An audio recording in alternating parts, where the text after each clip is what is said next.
8 তাৰিখে প্ৰধানমন্ত্ৰী নৰেন্দ্ৰ মোদী ডাঙৰীয়া দুদিনীয়া ভ্ৰমণসূচীলৈ অসমত উপস্থিত হ'ব। অহাকালি 4 বজাত তেখেতে তেজপুৰ বিমানবন্দৰত অৱতৰণ কৰিব। বিমানবন্দৰৰ পৰা পোনে পোনে তেখেতে কাজিৰঙাৰ কহৰাত উপস্থিত হ'ব। নিশা কাজিৰঙাত তেখেতে কটাব আৰু সেই বিশেষকৈ সন্ধিয়া তেখেতৰ কোনো অনুষ্ঠান ৰখা হোৱা নাই। ৰাতিপুৱা 5:30 বজাতে তেখেতে কাজিৰঙা অভয়াৰণ্যলৈ যাব আৰু কাজিৰঙাৰ প্ৰাকৃতিক সৌন্দৰ্য, বন্যপ্ৰাণীসকলৰ বা বিভিন্ন বন্যপ্ৰাণীৰ যি উপস্থিতি, সেই উপস্থিতি আৰু কাজিৰঙা ভ্ৰমণৰ তেখেতে ক'ব গ'লে প্ৰথমবাৰৰ বাবে এটা সময় 2 ঘণ্টা সময় অতিবাহিত কৰিব। তেখেতে পুনৰ সিদিনাখন ৰাতিপুৱাই অৰুণাচল প্ৰদেশলৈকে উভতি যাব কাজিৰঙাৰ পৰা আৰু অৰুণাচল প্ৰদেশত 2টা অনুষ্ঠান, 2খন ৰাজহুৱা সভা বা 2টা অনুষ্ঠানত উপস্থিত থকাৰ পিছত তেখেত পুনৰ দিনৰ বা বিয়লি 1:30 বজাত যোৰহাটলৈ উভতি আহিব আৰু 1:30 বজাৰ পৰা তেখেতে যোৰহাটৰ হোলোঙাপাৰাত আমি নিৰ্মাণ কৰা হেলিপেডত অৱতৰণ কৰিব আৰু লাচিত বৰফুকনৰ প্ৰতিমূৰ্তি, যাক আমি শৌৰ্যৰ প্ৰতিমূৰ্তি বুলি নামাকৰণ কৰিছোঁ, ষ্টেচু অফ ভেলৰ বা শৌৰ্যৰ প্ৰতিমূৰ্তি, তাক তেখেতে শুভ উদ্বোধন কৰিব। তাৰপিছত তেখেতে যোৰহাটৰ মেলেং মেটেলি যি পথাৰ, এক প্ৰকাৰ ক'ব গ'লে লাচিত বৰফুকনৰ সমাধিৰ কাষতেই, তালৈকে তেখেতে মটৰ গাড়ীৰে যাব আৰু সেই মেলেং মেটেলি খেলপথাৰত তেখেতে অসমৰ ৰাইজৰ বাবে ভাৰত চৰকাৰ আৰু অসম চৰকাৰৰ কেইবাটাও প্ৰকল্পৰ শুভ উদ্বোধন কৰিব। এই মেলেং মেটেলি যিটো খেলপথাৰ বা মেলেং মেটেলি পথাৰ, তাতে অনুষ্ঠিত হোৱা সভাত এটা ভাৰতৰ ভিতৰতে এটা নতুন অভিলেখ স্থাপন কৰি তেখেতে একেলগে একেটা ভেনুৰ পৰাই 5,55,550টা প্ৰধানমন্ত্ৰী আৱাস যোজনাৰ ঘৰ হিতাধিকাৰীসকলক প্ৰদান কৰিব। ইয়াৰ আগতে ভাৰতত একেখন মঞ্চৰ পৰাই 5,55,555টা ইমান সংখ্যক গৃহ একেটা স্থানৰ পৰাই হিতাধিকাৰীসকলক দিয়া হোৱা নাছিল। সেই ফালৰ পৰা সেইদিনাখন অসমে এটা নতুন অভিলেখ স্থাপন কৰিব। লাচিত বৰফুকন আৰু প্ৰধানমন্ত্ৰী আৱাস যোজনাৰ উপৰিও মেলেং মেটেলি ফিল্ডৰ পৰাই বা পথাৰৰ পৰাই প্ৰধানমন্ত্ৰী ডাঙৰীয়াই সদ্য নিৰ্মিত তিনিচুকীয়া মেডিকেল কলেজখনো শুভ উদ্বোধন কৰিব। ইয়াৰ উপৰিও সেই সভাৰ পৰাই PM ডিভাইন আঁচনিৰ জৰিয়তে শিৱসাগৰৰ ৰাইজলৈ উপহাৰ দিয়া, প্ৰধানমন্ত্ৰী ডাঙৰীয়াই উপহাৰ দিয়া শিৱসাগৰ চিকিৎসা মহাবিদ্যালয়ৰো আধাৰশিলা স্থাপন কৰিব। প্ৰধানমন্ত্ৰী ডিভাইন আঁচনিৰ অধীনতে বি বৰুৱা কেঞ্চাৰ ইনষ্টিটিউটত শিশুসকলৰ কেঞ্চাৰ ৰোগ প্ৰতিৰোধ আৰু চিকিৎসাৰ বাবে প্ৰধানমন্ত্ৰী ডাঙৰীয়াই 300 কোটি টকাৰ এটা প্ৰকল্প PM ডিভাইন আঁচনিত অনুমোদন কৰিছিল।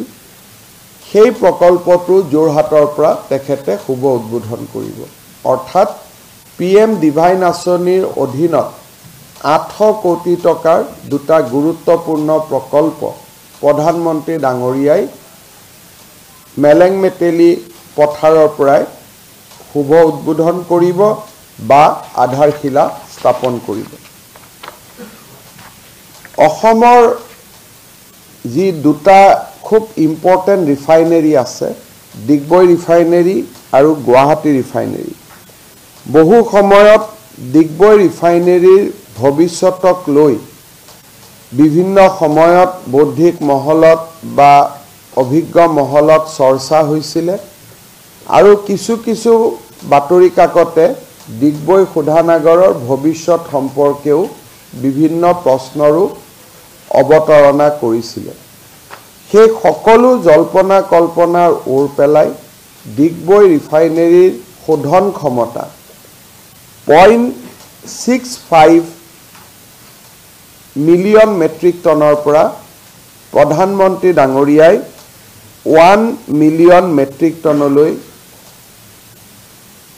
এক্সপানশ্যনৰ প্ৰজেক্টৰ আধাৰশিলা স্থাপন কৰিব আৰু এই প্ৰজেক্টটোত ভাৰত চৰকাৰৰ তেল আৰু প্ৰাকৃতিক গেছ বিভাগে আৰু IOCয়ে 768 কোটি টকা ব্যয় কৰিব। সেই দিনাখনেই গুৱাহাটী শোধনাগাৰৰো শোধন ক্ষমতা 1 মিলিয়ন মেট্ৰিক টনৰ পৰা 1.2 মিলিয়ন মেট্ৰিক টনলৈ যিটো সম্প্ৰসাৰণৰ প্ৰস্তাৱ আছিল তাৰো আধাৰশিলা, সেই প্ৰকল্পৰো আধাৰশিলা প্ৰধানমন্ত্ৰী ডাঙৰীয়াই স্থাপন কৰিব। ইয়াৰ ফলত 510 কোটি টকা অসমত নতুনকৈ ব্যয় হ'ব আৰু 768 কোটি টকা আৰু 510 কোটি টকা ব্যয়েৰে ডিগবৈ আৰু গুৱাহাটী শোধনাগাৰৰ সম্প্ৰসাৰণ অসমৰ অৰ্থনীতিত এক সুদূৰ প্ৰসাৰী প্ৰভাৱ পেলাব। ইয়াৰ উপৰিও তেল আৰু প্ৰাকৃতিক গেছ বিভাগে বেতকুচিত থকা তেওঁলোকৰ যিটো টাৰ্মিনেল আছে তাৰো তেওঁলোকে এক্সপানশ্যন কৰিব আৰু তাৰ বাবেও 277 কোটি টকা ব্যয় কৰিব। ইয়াৰ উপৰিও সেই দিনাখনেই এটা অসমৰ কাৰণে অতিকৈ গুৰুত্বপূৰ্ণ প্ৰকল্পৰ শুভ উদ্বোধন কৰিব। আপোনালোকে সকলোৱে জানে যে বাৰাউনীৰ পৰা নুমলীগড়লৈকে আমি বহুত ভাষণত কওঁ যে অসমৰ মানুহৰ বহুদিনে এটা অভিযোগ আছিল যে অসমৰ পৰা তেল আৰু গেছ বাৰাউনীলৈ লৈ যোৱা হয়। কি সত্য আছিল এসময়ত, ইতিহাসৰ শুধৰণি বুলিও ক'ব পাৰোঁ বা আমি এক অসমৰ প্ৰতি ডাঙৰ উপহাৰ বুলি ক'ব পাৰোঁ যে এতিয়া বাৰাউনীৰ পৰা গুৱাহাটীলৈ তেল আৰু গেছ আহিব পৰা এটা পাইপলাইন যি ইমান দিন নিৰ্মাণ হৈ আছিল 3,992 কোটি টকা ব্যয় কৰাৰ পিছত ই প্ৰস্তুত হৈ উঠিছে। এই প্ৰকল্পটোৰ প্ৰধানমন্ত্ৰী ডাঙৰীয়াই শুভ উদ্বোধন কৰিব।